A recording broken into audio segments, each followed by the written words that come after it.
जय जोहार, नमस्कार, जय छत्तीसगढ़। मैं विक्रम राज आप मन पर एक खुशी की खबर लेके आया हूँ कि भैया भैया 12 जनवरी 2024 के एक बहुत सुखर फिल्म आवत है जेकर नाम है माटी पुत्र और एकर निर्मात्री है तनु साहू जी, एकर निर्देशक निरंजन जायसवाल जी है और में स्टार कास्ट है शिवा साहू और मुस्कान साहू। तो मोला वो पिक्चर के टीज़र में देखे हो ओकर एक ठन गाना घलो गा के है और पिक्चर के जो बोला जाए कि पहली लुक और पिक्चर के टीज़र देख के मोला पिक्चर बहुत सुघर लगा थे।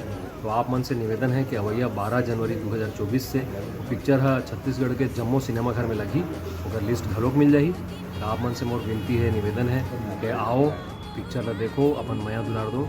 जय जोहार, जय छत्तीसगढ़। मैं विक्रम राज, मैं हाँ छत्तीसगढ़ इंडस्ट्री में करीब 22 साल से काम करत हूँ और मोर लगभग 40 से 50 छत्तीसगढ़ी फिल्म आ चुके हैं। मैं तेलुगु फिल्म भी कर चुके हूँ, स्टार प्लस में प्रतिज्ञा भी कर चुके हूँ और छोटे मोटे काम और करत रही हूँ।